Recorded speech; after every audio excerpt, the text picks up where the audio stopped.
سبحانه وتعالى أعوذ بالله من الشيطان الرجيم يا أيها الذين آمنوا إذا قمتم إلى الصلاة فاغسلوا وجوهكم وأيديكم إلى المرافق وامسحوا برؤوسكم وأرجلكم إلى الكعبين اللهم صل على محمد وعلى آل محمد كما صليت على إبراهيم وعلى آل إبراهيم إنك حميد مجيد اللهم بارك على محمد وعلى آل محمد كما باركت على إبراهيم وعلى آل إبراهيم إنك حميد مجيد۔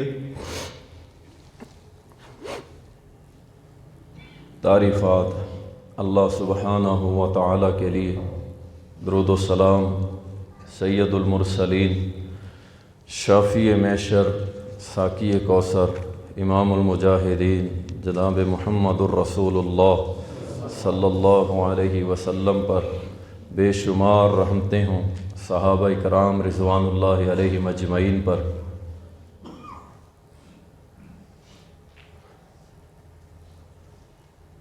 عبادت کے لیے کچھ شرائط ہوا کرتی ہیں،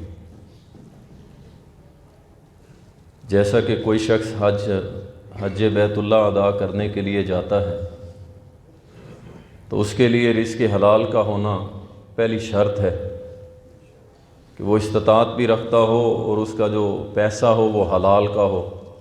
اگر حرام کا ہوگا تو اس کا وہ حج اللہ کے ہاں مقبول نہیں۔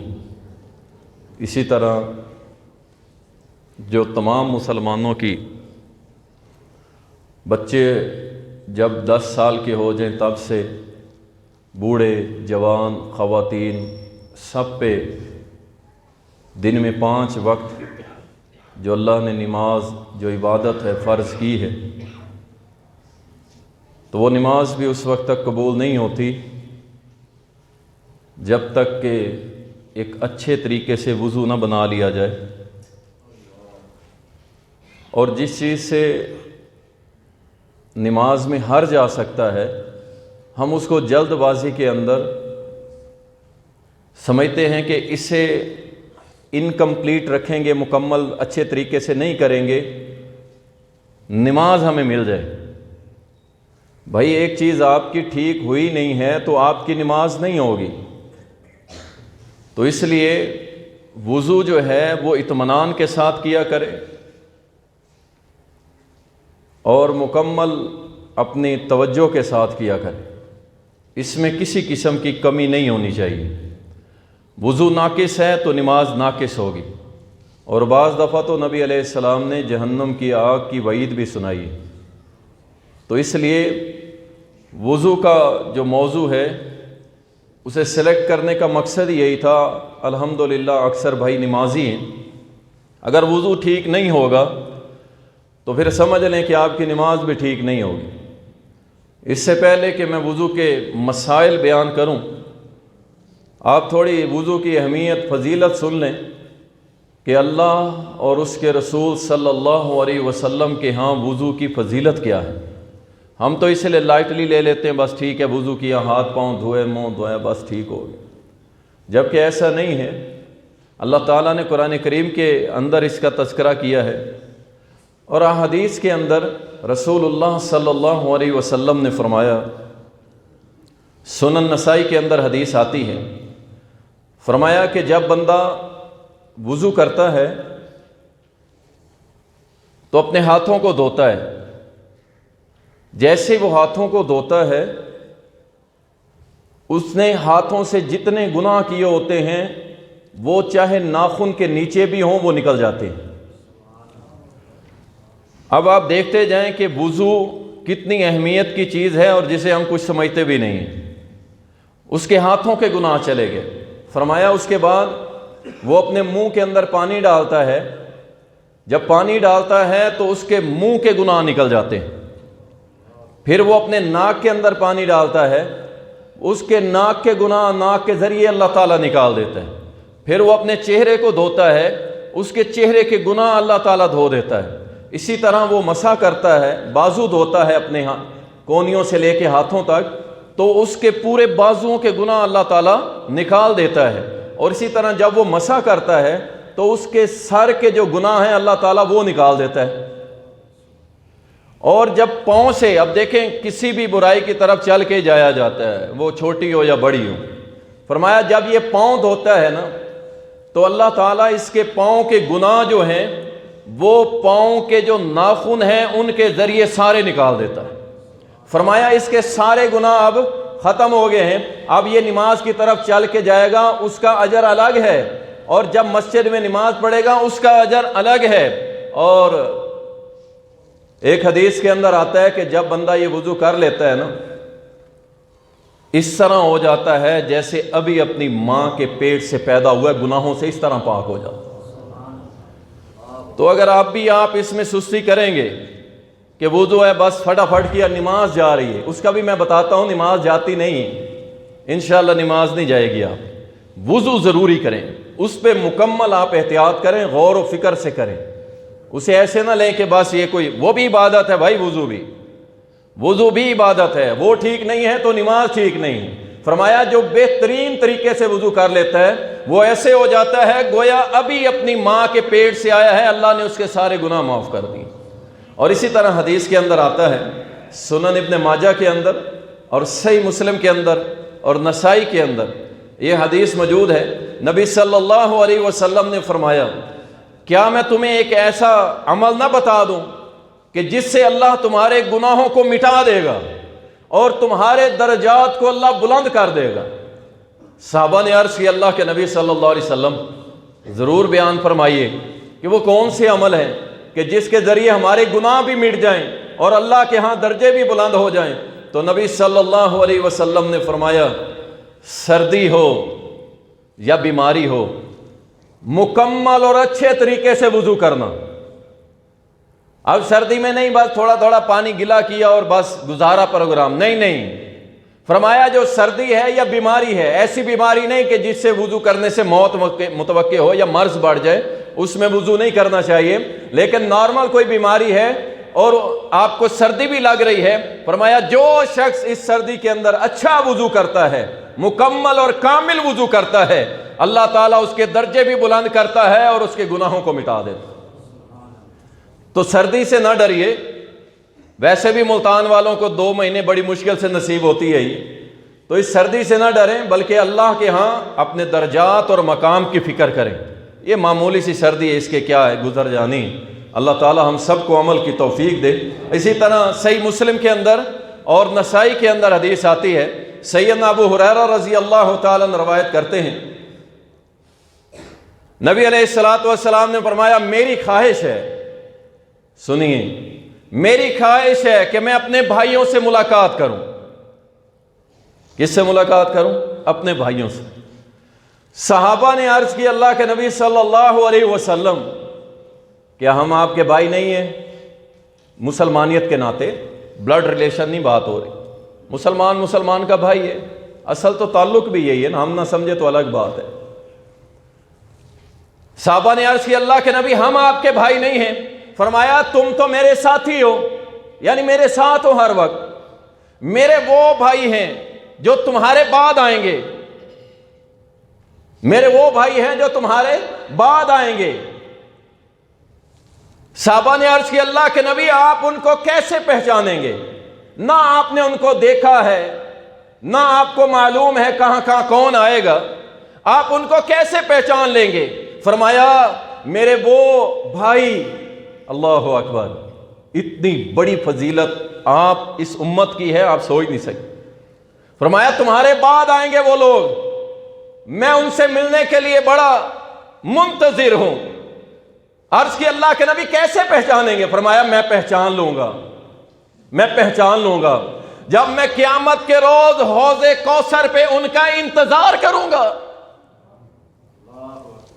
اور اتنی بڑی امت ہوگی ان میں سے میں پہچان لوں گا کہ میرے بعد جو میرے امتی میرے بھائی تھے نا وہ کون تھے؟ فرمایا میں ایسے پہچانوں گا کہ ان کے وضو والے اعضاء چمک رہے ہوں گے۔ اب بے نمازی شخص قیامت کے روز کہاں کھڑا ہوگا؟ کس نبی کا کلمہ پڑھتے ہو؟ انہوں نے تو نشانی بھی یہی بتا دی ہے کہ بھائی میں تو پہچانوں گا اپنے بھائیوں کو، ان کے وضو کے اعضاء چمک رہے ہوں گے کیونکہ نماز کے لیے وہ وضو بناتے تھے۔ یہ ہے وضو کی اہمیت کہ اس وضو کی بنیاد کے اوپر قیامت کے روز میدان محشر میں جب اربوں لوگ ہوں گے، اس وقت نبی علیہ السلام اپنی امت کو پہچانیں گے ان چمکتے ہوئے وضو کے اعضاء کے ذریعے۔ اور ایک اور حدیث، وہ اس سے ماشاءاللہ اور زیادہ ایمان تازہ ہوتا ہے، صحیح مسلم کے اندر آتی ہے۔ نبی صلی اللہ علیہ وسلم نے فرمایا، اللہ جو مجھے حوض کوثر دے گا نا، اللہ نے نبی علیہ السلام کو یہ مقام دینا ہے، آپ کو حوض کوثر کا مالک بنائے گا۔ حوض کوثر ایسا حوض ہے جس کا ایک بار پانی پینے والا کبھی اسے پیاس نہیں لگے گی۔ فرمایا وہ دودھ سے زیادہ سفید ہے، برف سے بھی زیادہ سفید ہے، اور شہد سے زیادہ میٹھا ہے، اور اس حوض کے ارد گرد جو پیالے پڑے ہیں، برتن پڑے ہیں، ان کی تعداد اتنی ہے جتنی آسمان پہ ستارے ہیں۔ فرمایا کچھ لوگ ایسے آئیں گے میں ان کو ہٹاؤں گا کہ پیچھے ہو جاؤ۔ جیسے فرمایا کہ تم حوض پہ کھڑے ہو، تمہارے اونٹ پانی پی رہے ہیں، کسی اور کے اونٹ آ جائے تو تم کہتے ہیں انہیں پیچھے لے جاؤ، میں بھی اس حوض پہ کھڑا ہو کے کہوں گا سب پیچھے ہٹ جاؤ۔ صحابہ نے عرض کیا اللہ کے نبی آپ ہمیں پہچان لیں گے؟ فرمایا ہاں، اللہ نے تمہیں ایک ایسی صفت عطا کی ہے جو اللہ نے کسی پیغمبر کی امت کو عطا نہیں کی، وہ صفت تمہارے اندر پائی جائے گی، اور اسی صفت کی وجہ سے میں تمہاری پہچان کر لوں گا۔ صحابہ نے عرض کیا اللہ کے نبی وہ کون سی صفت ہے؟ فرمایا وہ وضو کی صفت ہے کہ تمہارے وضو کے اعضاء چمک رہے ہوں گے، میں اسی سے پہچان کے تمہیں اپنے ہاتھوں سے حوض کوثر کا پانی پلاؤں گا۔ اور یارو وضو اس قدر اہمیت کا حامل ہے، اس قدر اس کی فضیلت ہے، اور ہم اسے نارملی لیتے ہیں، لیکن بے نمازی کہاں جائے گا؟ میں تو یقین جانے جب سے اس بات پہ سوچے جا رہا ہوں کہ اس بے نمازی کا کیا ہوگا۔ یہ بھی مسلمان کہتا ہے میں مسلمان ہوں، کلمہ پڑھتا ہوں، میرا ابا مسلمان، دادا مسلمان، سارے ہی مسلمان، نماز میں نہیں پڑھتا، میں اہل حدیث ہوں، میں اہل حدیث ہوں۔ یہ چیز آپ کو بچا جائے گی کہ میں اہل حدیث ہوں؟ نہیں بچا سکے گی یار۔ سنیں، صحیح مسلم کے اندر حدیث آتی ہے، نبی صلی اللہ علیہ وسلم گھر آئے، فرمایا او میری پھپھی جان، او میری بیٹی فاطمہ، سن لو، اس دنیا میں جو میرے مال سے تم نے لینا ہے لے لو، قیامت کے روز میں محمد تمہارے کسی کام نہیں آؤں گا۔ آپ اندازہ کریں کتنی بڑی تنبیہ کی جا رہی ہے، کتنی بڑی بات ہے، اللہ اکبر۔ تو یہ بے نمازی اہل حدیث دیوبندی بریلوی کلانے سے جان نہیں چھوٹے گی۔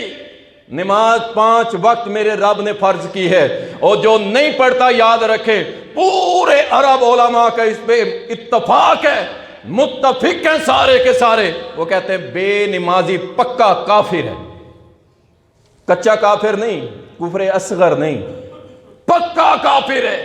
اگر اس کی بیوی نمازی ہے اور یہ بے نمازی ہے، ان کی طلاق ہو جائے گی۔ اگر یہ اسی حال میں مر گیا تو اس کے بیٹے اس کی پراپرٹی کا وارث نہیں بن سکتے۔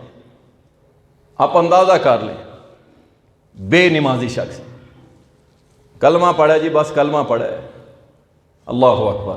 اللہ تعالی ہم سب کو عمل کی توفیق دے۔ اسی طرح وضو کی اہمیت کو سمجھیں، اس پہ آپ غور و فکر سے وضو کیا کریں، بڑے احتیاط کے ساتھ، اس میں یہ عبادت ہے، مزے سے لذت لے کے کیا کریں۔ صحیح مسلم کی ایک اور حدیث ہے، سنن نسائی کے اندر بھی آئی ہے، سیدنا ابو ہریرہ رضی اللہ تعالی عنہ وضو کر رہے تھے۔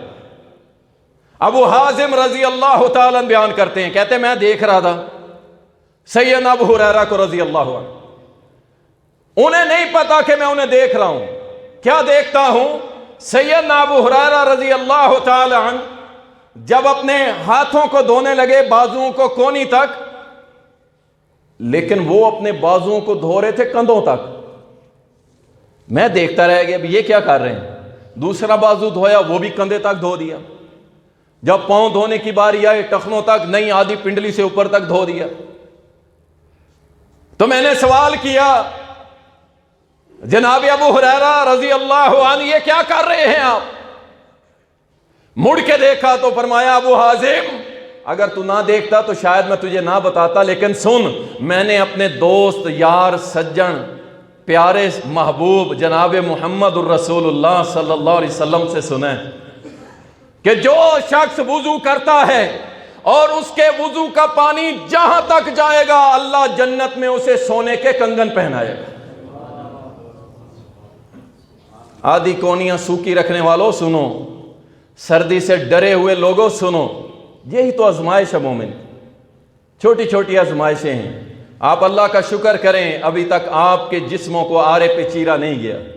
آپ اللہ کا شکر کریں لوہے کی کنگھیوں سے آپ کے جسموں سے گوشت الگ نہیں کیے گئے۔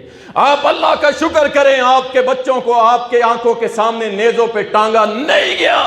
آپ اللہ کا شکر کریں آپ کے جسم کے ٹکڑے نہیں کیے گئے۔ آپ اللہ کا شکر کریں اللہ نے ابھی آپ کو ایسی آزمائشوں میں ڈالا نہیں ہے۔ یہ چھوٹی چھوٹی آزمائشیں ہوتی ہیں اور ہم اس سے بھی بھاگ جاتے ہیں۔ فرمایا کہ اللہ کے نبی نے فرمایا وضو کا پانی جہاں تک جائے گا اللہ قیامت کے روز کیا وہاں تک اس کو جنت کے اندر سونے کے کنگن پہنائے گا۔ دنیا میں تو حرام ہے نا سونا، لیکن ہماری تو منگنی بھی نہیں ہوتی سونے کے بغیر۔ لڑکی والے اگر چاندی کی انگوٹھی پہنا دیں تو جناب دلہے کے منہ باندھ جاتے ہیں، چاہے وہ اہل حدیث ہے غیر اہل حدیث ہے، سب ہی اس میں تقریباً شامل ہیں۔ یہ کیا بات ہوئی جی چاندی کی انگوٹھی دے دیے، اس سے تو منگنی نہیں ہوتی؟ کس نے کہا ہے یہ؟ آپ کو کہا کس نے بھی انگوٹھی پہنائیں گے تو منگنی ہوگی؟ پہلے تو یہ بتائیں نا، یہ کس نے کہا ہے؟ آپ کہاں سے سنیں؟ یہ کہاں سے انگیجمنٹ اور یہ سارا کچھ آ رہا ہے؟ ایسا کچھ اسلام میں نہیں ہے، یہ ہمارے بنائے ہوئے طریقے ہیں، ایسا کچھ نہیں ہے اسلام میں۔ اسلام میں منگنی کیا ہے؟ اسلام میں منگنی یہ ہے کہ پیغام بھیجا کسی کے گھر کہ آپ کی بیٹی کا رشتہ ہم اپنے بیٹے سے کرنا چاہتے ہیں، اور بعض دفعہ یہ ہوتا تھا کہ شادی کرنے والا خود بھی پیغام بھیج دیتا تھا۔ ہمارے معاشرے میں معیوب سمجھا جاتا ہے لیکن اس معاشرے میں بھیج دیتے تھے۔ یا پھر تیسری شکل یہ ہوتی تھی کہ لڑکی کا والد خود کہہ دیتا تھا۔ سبحان اللہ، ہم تو اسے سمجھ لو جی کڑی سوٹ کے چلا گیا، اس کے کام دیکھو یار یہ کیا کہہ رہا ہے۔ والد خود کہہ دیتا تھا میں آپ کے تقوی سے بڑا متاثر ہوں، آپ پہ مجھے اللہ کا ولی نظر آتا ہے، آپ بہت نیک صالح ہیں، میں اپنی بیٹی کا رشتہ آپ سے کرنا چاہتا ہوں۔ بڑے بڑے اماموں سے یہ واقعات ہمیں ملتے، میں اپنی بیٹی کا رشتہ آپ سے کرنا چاہتا ہوں۔ وہ اگر کہتا ٹھیک ہے جی کر لیں، بس ہو گئی منگنی۔ لیکن نہیں، ایسے کیسے پتہ چلے گا؟ میں بڑا میرج کلب کروں گا، بہت ساری برادری بلاؤں گا، اور جناب میرا پہلا پتر ہے، چلو جی پہلا ہو گیا، پھر میرا آخری پتر ہے۔ یہ پتر ہی نہیں کہتا، کوئی بڑا ہے کوئی چھوٹا ہے، اور خرچہ کیا ہو رہا ہے جی؟ لاکھوں روپے خرچہ ہو رہا ہے کس پہ؟ ایک منگنی پہ۔ اسراف ہے، اسراف ہے، یقین کریں یہ کوئی دین نہیں ہے، کوئی اسلام نہیں ہے۔ سادگی میں ہی خیر ہے اور برکتیں ہیں۔ تو نبی صلی اللہ علیہ وسلم نے فرمایا وضو کا پانی جہاں تک پہنچے گا اللہ جنت کے اندر اسے سونے کے کڑے وہاں تک پہنائے گا۔ اسی طرح رسول اللہ صلی اللہ علیہ وسلم نے فرمایا، صحیح مسلم کے اندر بھی حدیث آتی ہے اور سنن ابو داؤد کے اندر بھی آتی ہے، دونوں مشترک روایات سنیں۔ نبی صلی اللہ علیہ وسلم نے فرمایا جو شخص گھر سے اچھا وضو بناتا ہے، اب یہ بھی یاد رکھیں یہ مسجد میں جو کانسیپٹ ہے نا وضو کا، یہ ضروری نہیں ہے۔ اصل میں یہ تھا کہ شادر نادر کوئی شخص ہوتا تھا جس کے گھر میں یا پانی نہیں ہے یا وہ مسافر ہے یا اس طرح کا معاملہ ہوتا تھا، ورنہ سارے صحابہ وضو کہاں سے کرتے تھے؟ اپنے گھر سے کر کے آتے تھے۔ اس کی وجہ تھی، کیا وجہ تھی سنیے۔ نبی صلی اللہ علیہ وسلم نے فرمایا جس نے اچھے طریقے سے وضو بنایا اپنے گھر، اور گھر سے پھر نماز کی نیت سے نکلا، نماز کی نیت سے، فرمایا جب یہ ایک قدم اٹھاتا ہے اللہ ایک نیکی لکھ دیتا ہے، ایک گناہ معاف کرتا ہے، اور ایک درجہ اللہ جنت میں اس کا بلند کرتا ہے۔ اللہ اکبر۔ اور اسی طرح یہ وضو کرتا ہے، فرشتے اس کے لیے مسلسل دعائیں کرتے رہتے ہیں، مسلسل، اور اس کے بعد نبی صلی اللہ علیہ وسلم نے فرمایا جب یہ مسجد کے اندر پہنچ جاتا ہے اگر تو اسے نماز مل گئی، سن لیں اب، اگر تو اسے جماعت مل گئی تب بھی اللہ اس کو بخش دے گا۔ کیا تھا؟ وضو کر کے گھر سے نکلا تھا۔ اگر اسے جماعت مل گئی اللہ تب بھی اس کو معاف کر دے گا۔ اگر اسے 2 رکعتیں ملی ہیں، 2 اس نے بعد میں کھڑے ہو کے پڑھی ہیں، فرمایا اللہ تب بھی اس کو جنت عطا کر دے گا، بخش دے گا۔ اور فرمایا اگر اس کی جماعت نکل گئی ہے اور اس نے اکیلے نماز پڑھی ہے تب بھی اللہ اس کو بخش دے گا۔ یہ ہے گھر سے وضو کر کے آنے کی فضیلت۔ ہم سب نے یہ روٹین بنا لی ہے، مسجد جانا ہے بس۔ فرمایا اگر اکیلے بھی پڑھ لیا نا، نکلا اسی نیت سے تھا کہ جماعت سے نماز پڑھنی ہے، آگے آیا نماز نکل گئی تھی، فرمایا اگر اس نے اکیلے بھی پڑھی ہے تب بھی میرا رب اس کو بخش دے گا۔ اللہ اکبر۔ آپ اندازہ کر لیجئے یہ وضو ہے جو آپ کو کہاں سے کہاں پہنچائے جا رہا ہے اور آپ کے درجات کی بلندی کا سبب بن رہا ہے۔ اسی طرح رسول اللہ صلی اللہ علیہ وسلم نے فرمایا، سنن ابو داؤد کے اندر حدیث آتی ہے، فرمایا جو شخص وضو کر کے سوتا ہے، وضو بناتا ہے اور اس کے بعد سو جاتا ہے، اللہ اکبر، لیکن یہ وضو بنا کے سوئے گا کون؟ پہلے تو یہ سوچنا ہے نا، جو تو موبائل ہاتھ میں پکڑے ہوئے بیٹھے ہیں، ہڈیاں ٹیڑھی ہو رہی ہیں، لوگوں کی ہڈیاں ٹیڑھی ہو رہی ہیں، آنکھوں کی بینائی جا رہی ہے، حافظے ختم ہو رہے ہیں، جگر کی امراض لگ رہی ہیں، دماغ کا کینسر بڑھتا چلا جا رہا ہے، لیکن نہیں، ہم نے باز نہیں آنا۔ ہم نے 3-3 4-4 گھنٹے موبائل ایسے رکھ کے پڑے ہیں، ٹیک لگا کے کہیں کھڑے ہو کے کہیں بیٹھ کے کہیں بیٹھے ہیں، بیماریاں لگ رہی ہیں، لیکن ہم نے باز نہیں آنا۔ یہ وضو کر کے نہیں سوئے گا۔ یہ کیا؟ اس کے تو کان میں ہینڈ فری لگی ہوئی ہے، یہ تو گانے اور فلمیں دیکھتے دیکھتے سو گیا ہے، اور اگر مر گیا تو قیامت کے روز کیا کرتے اٹھے گا؟ وہی کام کرتے ہوئے اٹھے۔ اس کے لیے نہیں، وہ وضو نہیں کر سکتا۔ نماز عشاء پڑھتا ہے، آج کل لمبی راتیں ہیں، قرآن کریم کھول لیتا ہے، احادیث کی کتابیں کھول لیتا ہے، کچھ دین پڑھ لیتا ہے، اس کے بعد سو جاتا ہے۔ لیکن فرمایا جو شخص وضو بنا کے سوتا ہے اور رات کے وقت اس کی آنکھ کھلی، جب اس کی آنکھ کھلتی ہے جو رب سے بھلائی مانگے گا اللہ اس کو عطا کر دیتا ہے، جو بھی مانگے گا۔ آئیے مانگیے اللہ سے شفا، آئیے مانگیے اللہ سے اولاد، رزق میں برکت، اپنے لیے مانگے، اپنی اولاد کے لیے مانگے، لیکن اس کی پوری کس کی ہوگی؟ جو وضو بنا کے سوئے، وضو بنا کے سوئے۔ اور رسول اللہ صلی اللہ علیہ وسلم کی اسی طرح اور بھی احادیث ہے، نبی صلی اللہ علیہ وسلم نے فرمایا، طبرانی کے اندر حدیث آتی ہے، نبی علیہ السلام نے فرمایا ایک شخص وضو بنا کے سوتا ہے، اللہ کی طرف سے ایک فرشتہ اس کے ساتھ مقرر ہو جاتا ہے۔ مجھے یہ بتائیں آپ فرشتے کی سیکورٹی میں سونا چاہتے ہیں یا شیطان کی؟ اس فرشتے کی جو آپ کروٹ بدلتے ہیں، وضو کی حالت میں سوئے ہیں، تو وہ کھڑا ہو کے کہتے ہیں اللہ اس بندے کو بخش دے، اس نے وضو کر کے سویا تھا، اللہ اس کو بخش دے۔ ساری رات آپ کے لیے دعائیں کرے، آپ کے اوپر کھڑا رہے، آپ کے لیے بخشش کی دعائیں مانگتا رہے، وہ بہتر ہے یہ شیطان کھڑا ہو کے آپ کو سلاتا رہے، اس کی فجر میں نے غرق کر دی ہے، 12 بجے تک تو میں نے اسے موبائل دکھلایا ہے، 2 بجے تک تو میں نے اسے سونے نہیں دیا۔ اللہ سے ڈریں، اپنی راتوں کو پاک کر لیں، اپنی راتوں کو پاک کر لیں۔ اللہ تعالی ہم سب کو صحیح معنی کے اندر وضو بنانے کی توفیق عطا فرمائے۔ ابھی کچھ اس کے مسائل جو ہیں وضو کے حوالے سے، اللہ تعالیٰ نے قرآن کریم کے اندر فرمایا، اے ایمان والو جب تم نماز کے لیے آؤ تو تم اپنے چہروں کو دھو لیا کرو، اپنے ہاتھوں کو کونیوں تک دھو لیا کرو، مسح کر لیا کرو، اور اپنے پاؤں کو ٹخنوں تک دھو لیا کرو، اور اگر تم جنبی ہو جاتے ہو، غسل واجب فرض ہو جاتا ہے، یا تم سفر میں ہو یا تم مریض ہو اور تمہارے پاس پانی نہیں ہے، تو تم نے کیا کرنا ہے؟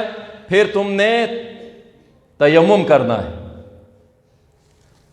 اللہ نے دیکھو کیسی سہولتیں رکھی، اللہ گائیڈ کر رہا ہے، پورا وضو کرنا ہے۔ وضو کا طریقہ میں آگے بتاتا ہوں آپ۔ تیمم کر لینا، پھر پانی نہیں میسر آیا، لیکن اس بات کو یاد رکھیں جتنی بھی سردی ہو، پانی میسر ہے، آپ تیمم نہیں کر سکتے، آپ یہ کہیں کہ تیمم کر لیں گے سردی بہت ہے، نہیں. ہاں آپ مریض ہیں، سفر میں ہیں، پانی نہیں ہے. مریض بھی ایسے ہیں کہ اگر وضو کرتے ہیں تو آپ کی بیماری بڑھ جانے کا خطرہ ہے، آپ غسل کرتے ہیں تو آپ کے بیماری کا بڑھ جانے کا خطرہ ہے، پھر آپ تیمم کر سکتے ہیں پاک مٹی کے ساتھ. اللہ تعالیٰ نے قرآن کریم کے اندر فرمایا کہ پاک مٹی کے ساتھ تم نے کرنا ہے اپنے چہرے اور ہاتھوں پہ. چہرے اور ہاتھوں پہ کیسے کرنا ہے؟ اپنے دونوں ہاتھوں کے پاک مٹی کے اوپر لگا کے، بعض حدیث کے اندر آتا ہے اسے تھوڑا سا آپس میں ٹکرا لیں، پھر اپنے چہرے پہ ہاتھ کو پھیریں، اور پھر اپنے دائیں ہاتھ پہ بائیں ہاتھ کو پھیریں، اور بائیں ہاتھ پہ دائیں ہاتھ کو پھیریں. آپ کا تیمم ہو گیا. اب اس لفظ کے ساتھ فَامْسَحُوا بِوُجُوهِكُمْ وَأَيْدِيكُمْ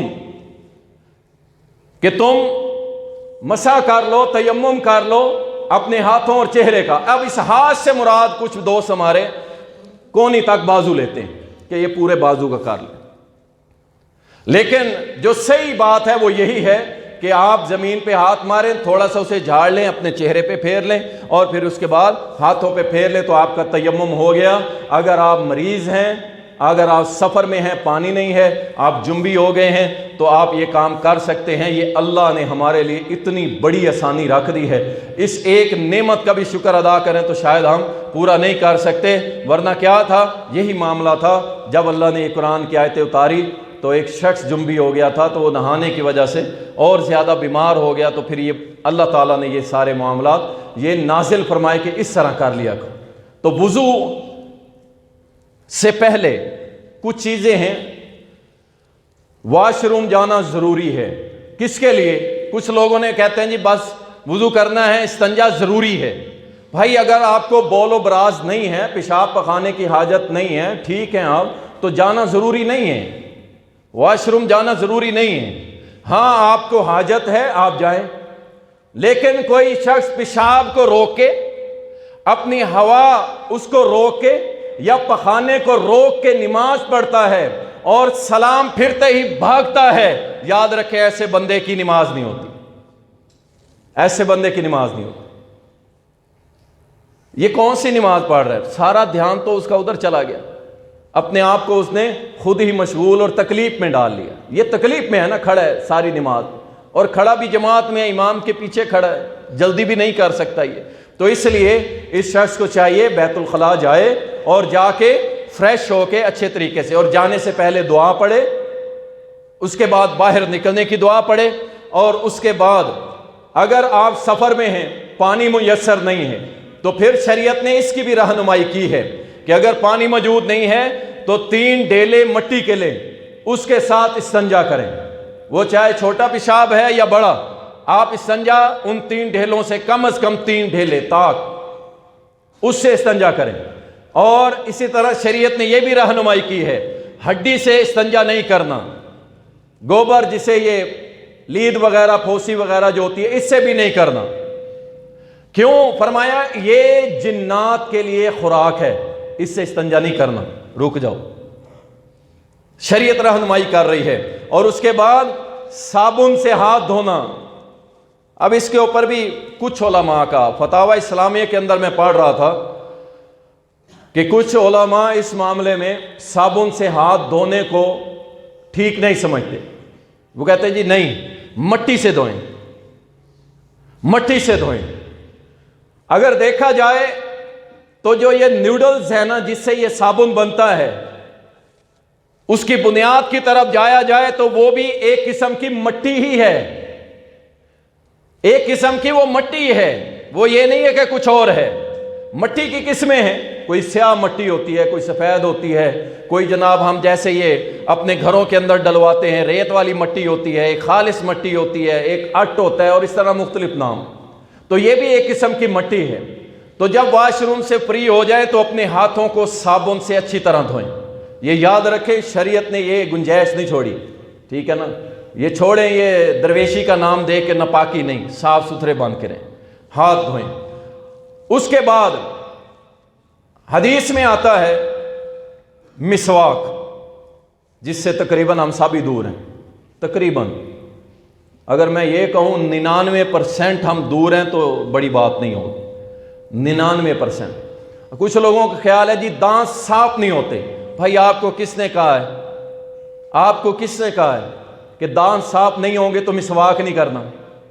آپ برش بھی کر سکتے ہیں, لیکن جائیں اس پہ تھوڑی تحقیق کریں کہ یہ برش کے جو دندانے ہیں جس پلاسٹک کے ساتھ بنائے گئے ہیں وہ اس قابل ہے کہ آپ اسے اپنے دانتوں پہ ماریں؟ ذرا اس پہ تحقیق کر لیجئے گا. یوٹیوب اور ادھر ادھر تو بہت کچھ آپ دیکھتے ہیں, چلیں یہ بھی دیکھ لیجئے گا کون سا برش استعمال کر سکتے ہیں کون سا نہیں. آج بھی یورپ کے اندر نیچرل برش بہت زیادہ استعمال ہوتا ہے, اور وہ کون سا ہے؟ مسواک.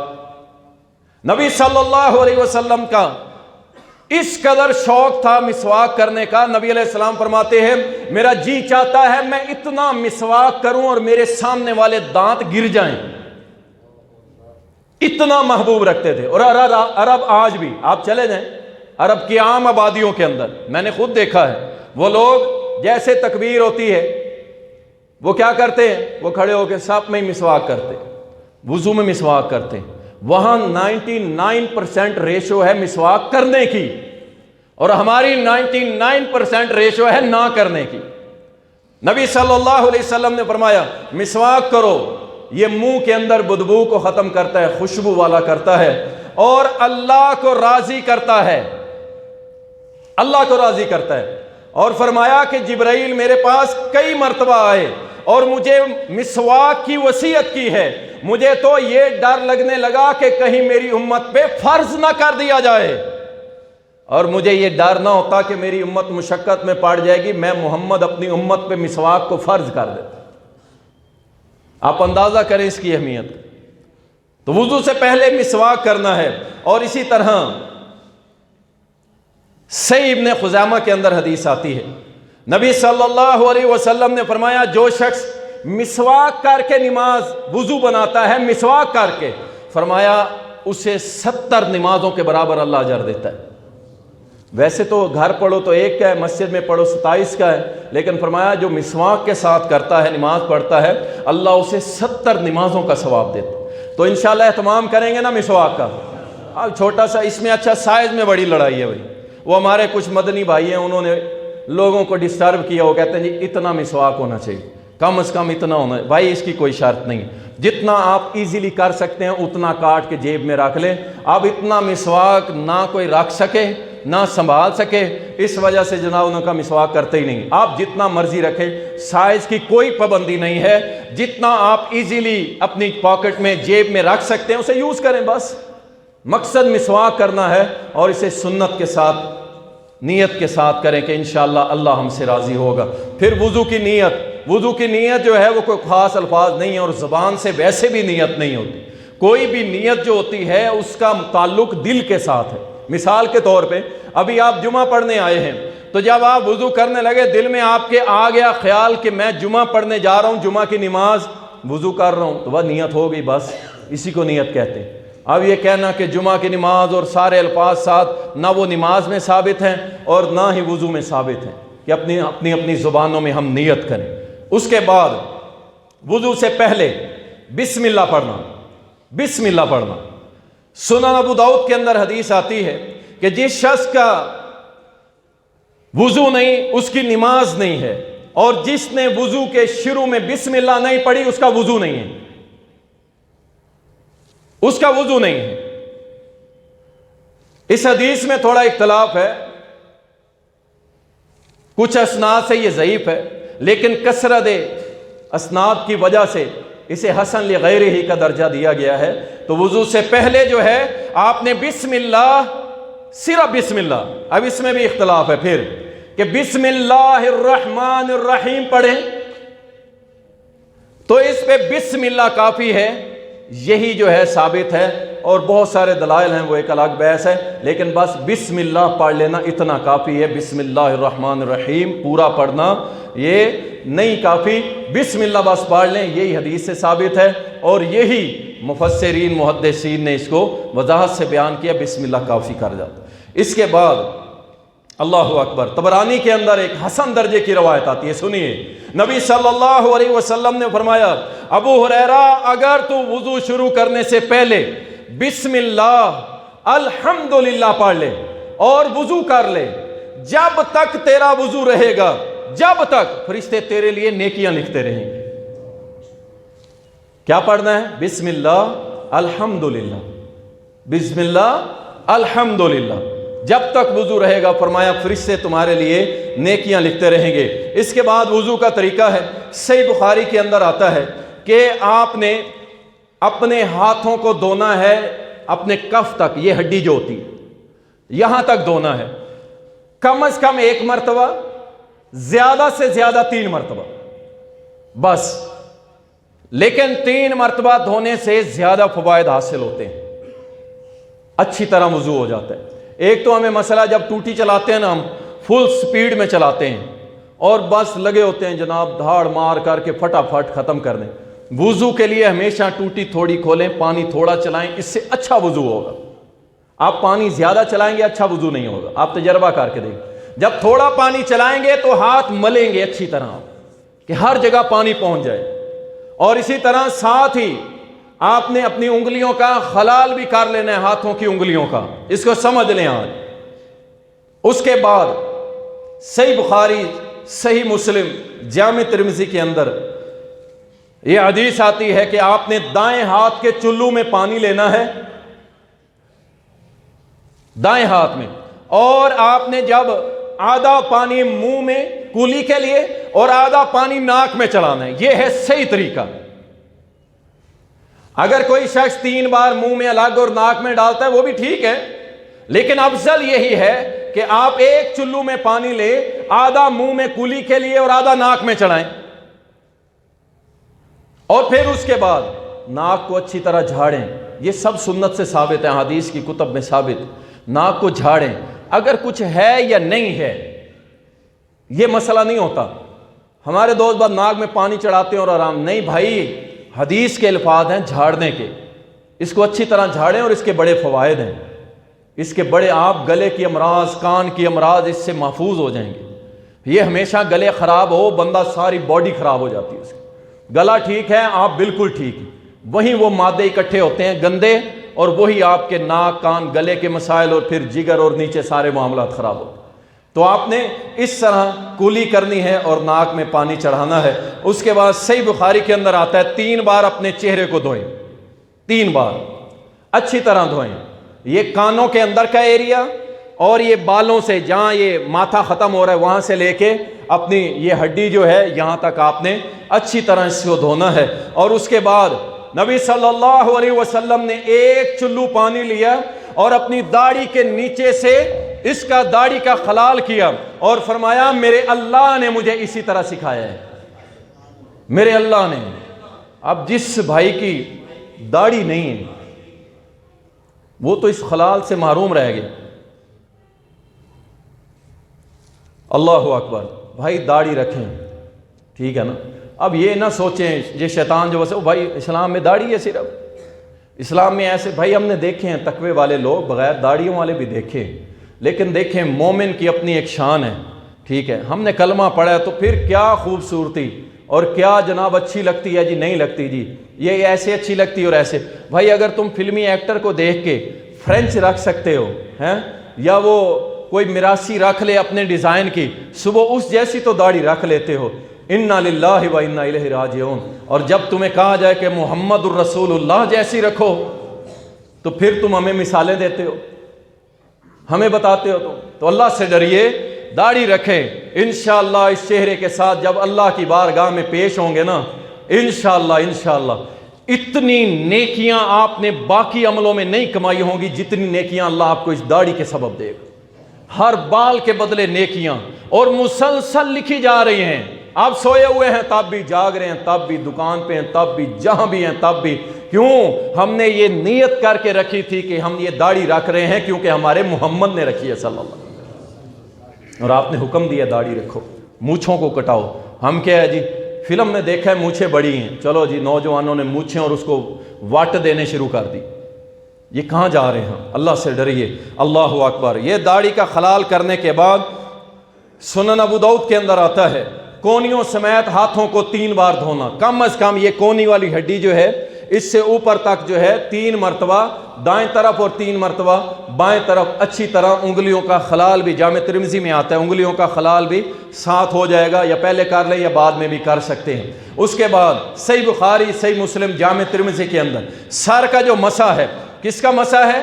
سر کا، بالوں کا نہیں، سر کا، اس کو سمجھیں، سر کا، بالوں کا نہیں۔ اب ایک بندے کے بال ہی نہیں ہیں تو وہ مسح نہ کرے، ٹھیک ہے نا؟ تو یہ سر کا مسح ہے، جہاں سے یہ سر شروع ہو رہا ہے، پیشانی ختم ہو رہی ہے، دونوں ہاتھوں سے آپ اس ہاتھوں کو پیچھے لے جائیں گے، اپنی جہاں پہ گردن ختم ہو رہی ہے، سر آپ کا ختم ہو رہا ہے اور گردن شروع ہو رہی ہے، وہاں تک لے جائیں گے اور پھر اسی طرح واپس لائیں گے، اور پھر اپنی شہادت والی انگلی جو ہے اس کو کان میں ڈال کے اللہ نے وہ ٹریک بنا دیا، وہاں پہ انگلی گھمائیں اور اپنے انگوٹھے کی مدد سے کان کے پیچھے، بس۔ گردن کا مسح صحیح حدیث سے ثابت نہیں، گردن کا مسح صحیح حدیث سے ثابت نہیں ہے، بس آپ نے مسح کر لیا، سر کا مسح ہے، بالوں کا نہیں ہے۔ وہ کہتے ہیں بال تار ہونے چاہیے، فلاں ہونا چاہیے، ایک بندے کے بال ہی نہیں ہیں پھر وہ مسح نہ کرے، مسح کرے گا، مسح سر کا مسح ہے۔ اس کے بعد پاؤں دھونا، صحیح مسلم کے اندر آتا ہے کہ اپنے دائیں پاؤں کو اب دھونا بائیں ہاتھ سے ہے، دائیں ہاتھ سے نہیں، بائیں ہاتھ سے دھونا ہے دایاں پاؤں، اور بایاں پاؤں بھی بائیں ہاتھ سے دھونا ہے، دائیں ہاتھ کو استعمال نہیں کرنا، اور پاؤں کی انگلیوں کا خلال کرنا ہے، یہ ضروری ہے۔ اور اس کے فوائد بھی ہیں، جو لوگ نہیں خلال کرتے ان کی انگلیاں گلنا شروع ہو جاتی۔ سبحان اللہ، قربان جاؤں رحمت للعالمین، آپ نے جو ہمیں تعلیم دی، اللہ کی قسم، دنیا کی کسی آپ بن جائیں انجینئر، آپ کو وضو کا طریقہ ہی نہیں آئے گا، انجینئرنگ پڑھنے تک کوئی نہیں سکھائے گا۔ آپ پڑھ لیں ڈاکٹری جتنی مرضی پڑھ لیں، اپنی اولادوں کو یہ بیسک دین کی سکھلائیں۔ ہم تو بھائی اہل حدیث ہیں، بس کافی ہے، اولاد چاہے جو مرضی کرتی پھرے، بے نمازی ہے، کوئی مسئلہ نہیں، مسئلہ بنے گا، قیامت کے روز بنے گا، اللہ کی پکڑ آنی ہے، اللہ نے پوچھنا ہے، سوال کرنا ہے، تو نے اولاد کو کیا تربیت کی، بتا، ہے جواب ہمارے پاس۔ میں نمازی ہوں، داڑھی رکھ لی ہے، نمازیں پڑھتا ہوں، بس کافی ہے۔ او بھائی جوان ہے نا، ابھی جوان خون ہے، ذرا عیاشی کرنے دو۔ انا للہ و انا الیہ راجعون، موت آنی ہے۔ وہ ہماری جماعت کے قاری عبد القدیر شاہین صاحب، نوجوان تھا، ینگ مین، بالکل خوبصورت جوان، خطابت کا بادشاہ اللہ تعالیٰ نے دیا، نوجوان تھا، وقت آ گیا، اللہ کے حضور پیش ہو گئے، لیکن انشاءاللہ چاہے دنیا جیسی کیسی گزر گئی مولانا کی، لیکن انشاءاللہ تعالیٰ اللہ سے بڑی امید ہے، آخرت میں شہزادہ ہی ہوگا، ٹھیک ہے نا؟ تو آخرت کے شہزادے بنے، یہ دنیا کے شہزادے اور ٹک ٹاکر بننے کے چکر چھوڑیں، ٹھیک ہے نا؟ یہ ٹک ٹاکری کے اندر نہ آئیں، ہاں آئیں، لیکن ہم کہتے ہیں کہ وہاں کیا کانٹینٹ جو آپ پیش کریں وہ قرآن و سنت ہو، دین ہو۔ کئی نوجوان ہیں ماشاءاللہ، وہ ٹک ٹاک پہ بھی اللہ اور اس کے رسول کا دین بیان کرتے ہیں، آپ ادھر کیوں نہیں آتے؟ کیوں؟ وہاں آپ کو سبسکرائبر کتنے ملیں گے؟ 10 سال کے بعد شاید 1000 ہو جائیں، لیکن آپ کنجر، نراسی، بھانڈ بنیں گے، بے حیا، بے شرم بنیں گے، تو دنوں کے اندر آپ جناب 2 منٹ کا گانا لگائیں گے، آپ کے جناب 2 لاکھ، 5 لاکھ، 10 لاکھ سبسکرائبر ہو جائیں گے، پیسے آنے شروع ہو جائیں گے۔ کیوں؟ آپ نے دین بیچا ہے، دین، آپ نے اللہ اور اس کے رسول سے بغاوت کی ہے، حرام ہے یہ کمائی، یہ حرام ہے، اس کو سمجھیں۔ اللہ اکبر، وضو کر لیا۔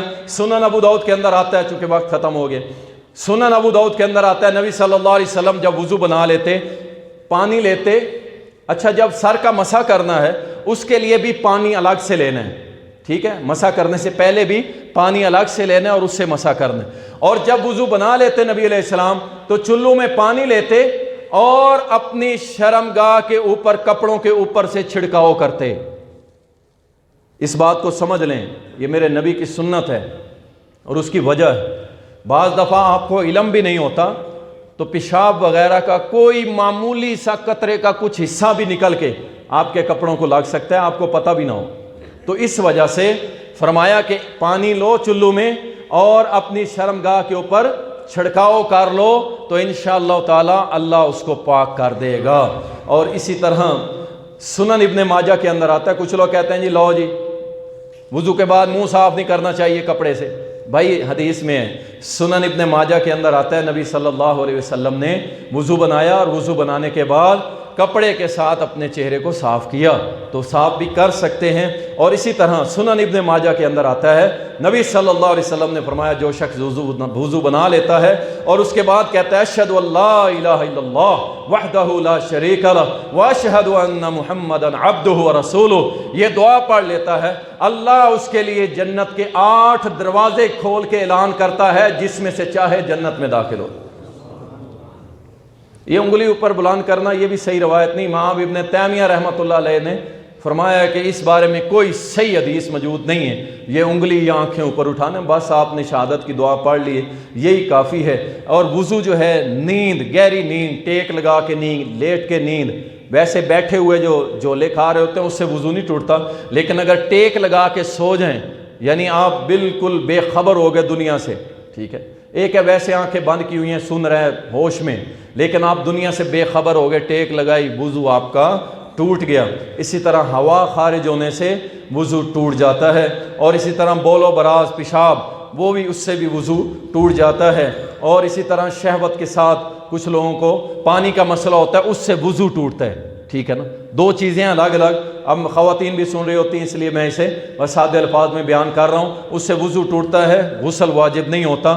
غسل واجب جو ہوتا ہے وہ اور معاملات کے ساتھ ہوتا ہے۔ مس ذکر، اپنی شرمگاہ کو ہاتھ لگنے سے وضو ٹوٹ جاتا ہے، یاد رکھیں۔ اونٹ کا گوشت کھانے سے، سنن ابو داؤد کے اندر آتا ہے، اونٹ کا گوشت کھائیں گے تو وضو ختم ہو جائے گا، نیا وضو آپ بنائیں گے۔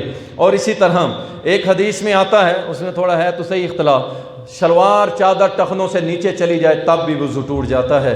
اللہ اکبر، نواقض وضو آپ کے سامنے رکھے ہیں۔ میں نے شروع میں جو فضائل بیان کیے ہیں، امید ہے انشاءاللہ تعالی جن بھائیوں نے سنے، جو تو بعد میں آئے ہیں وہ تو پھر محروم رہ گئے، ٹھیک ہے نا، تو جن بھائیوں نے سنے ہیں انشاءاللہ امید ہے آپ ایک اچھے طریقے سے وضو بنائیں گے۔ اللہ ہم سب کو اچھے طریقے سے وضو بنا کر اچھے طریقے سے نماز پڑھنے کی توفیق عطا فرمائے۔